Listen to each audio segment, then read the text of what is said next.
Welcome back, John. How have you been since our last session? Hmm. A lot happened, actually. A lot? Yeah. I spent a few days with my parents, and then I had a motorcycle accident. Oh, are you all right? Yeah. Yeah.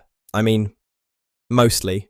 Nothing broken. A few bruises. My shoulder still hurts a bit, but it could have been much worse. What happened? It was stupid.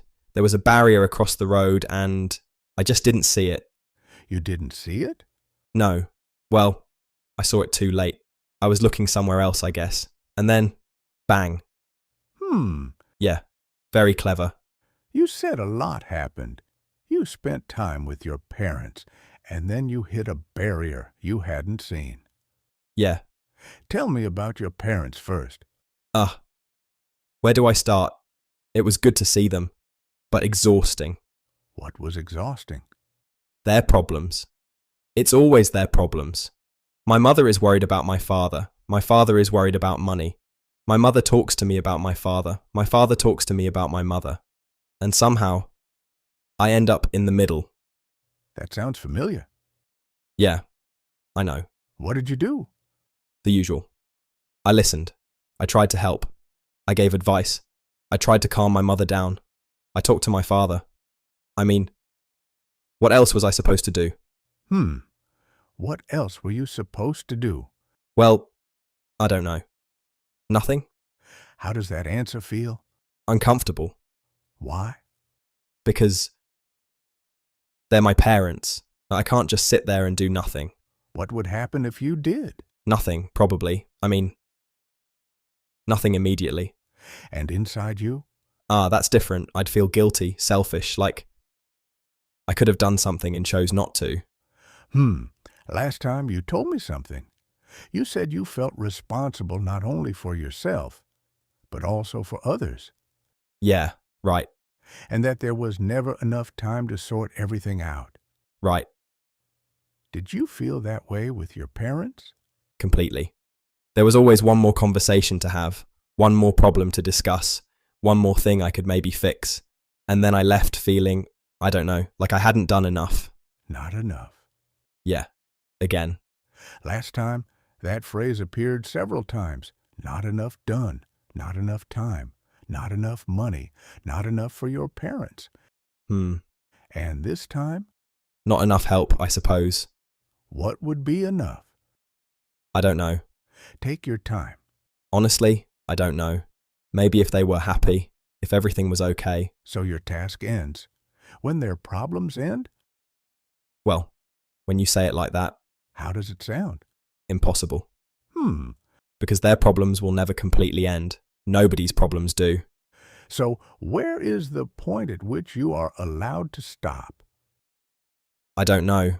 That's interesting, Why? because last time you came here wanting to free yourself from recurring habits. Smoking, gambling, eating desserts, staying up too late.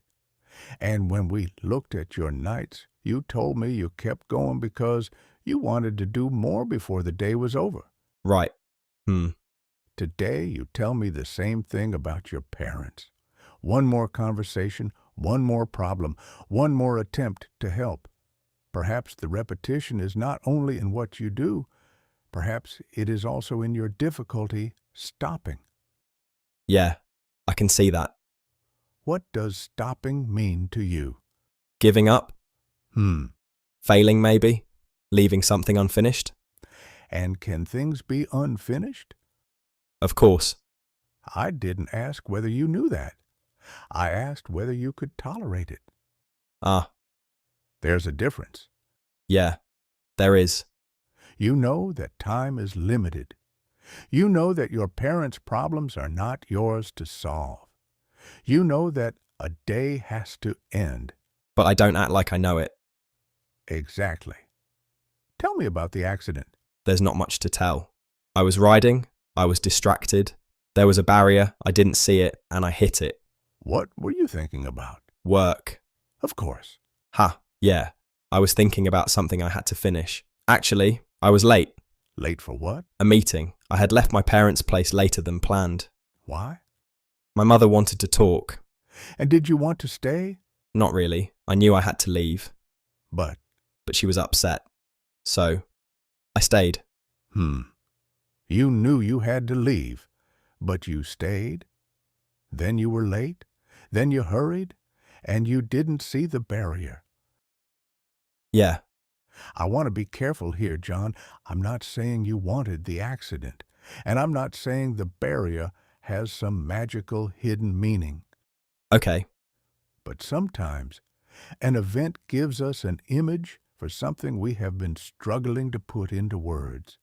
Hmm. Last time, you asked how to be satisfied in the present.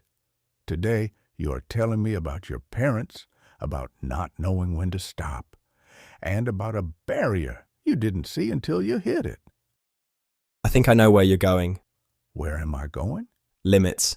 Yes, Ah, that's almost too obvious. sometimes the psyche is not subtle. Ha. Apparently not. What is a barrier? Something that stops you. Exactly, a limit. This far, no further. Hmm. And what happened? I didn't see it. Or you saw it too late. Yeah. I wonder whether this is also what happens elsewhere in your life. Not because you want to suffer, not because you consciously ignore limits, but because you keep moving forward until the limit becomes impossible to ignore. Because it hurts. Because it hurts. Shit. What are you feeling? I think that's true. I don't stop because I'm tired. I stop when I'm exhausted. I don't leave when I need to leave. I leave when I'm late. I don't deal with things when they're manageable. I wait until, I don't know, until they become a crisis.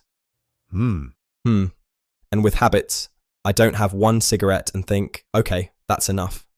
I keep going until I feel bad about it. So perhaps the problem is not only addiction. What is it then? Perhaps you are waiting for pain to set the limit you cannot set yourself. The body says stop. Exhaustion says stop. Guilt says stop. A crisis says stop. And this time, a barrier said stop.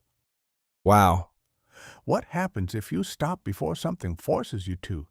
I feel like I'm choosing not to do more. And that feels like? Failure. Maybe selfishness. So if you stop because you are exhausted, you have permission. If you stop because there is no time left, you have permission. If something becomes impossible, you have permission. But if I just decide to stop, Then you have to accept responsibility for the limit. yeah, You can no longer say, I had no choice. You have to say, I could do more, but I am choosing not to. that's very hard for me. I know, It sounds selfish.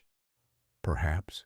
Or perhaps that is what a limit feels like to someone who learned very early that other people's distress was his responsibility. Your mother was upset. You needed to leave. Whose limit did you respect? Hers. And yours? I ignored it Until? until I hit one. That's quite an image. Yes, and perhaps one worth remembering. Not as a punishment, not as a hidden message from fate, but as an image Of what? of what happens when limits exist. But you do not allow yourself to see them. You told me last time that you wanted to be free from your dependencies. Perhaps freedom does not mean having no recurring needs. Perhaps it does not mean never wanting more. Then what does it mean? Maybe freedom begins when you can meet a limit without needing it to hurt you first. When you can say, this is enough for today, I have done enough, I have helped enough, I have stayed long enough. Even if more could be done. Especially then. Ah, Because there will almost always be more that could be done. right. If you wait until there is nothing left to do before you allow yourself to stop, you will never stop. And then I need something else to stop me. Perhaps. Exhaustion, a habit, a substance, a crisis, a barrier. John, What limit did you know was there this week, but choose not to see? I knew I needed to leave my parents' house. And what would it have meant to see that limit? To say, I'm sorry you're upset, but I have to go. Could you have said it? Technically, yes. And emotionally? That's the problem. Perhaps that's where we need to continue, not with the question, how do I get rid of all my dependencies, but with another one. Which one? Can you recognize a limit before pain makes it impossible to ignore? Yeah, I think that's the question.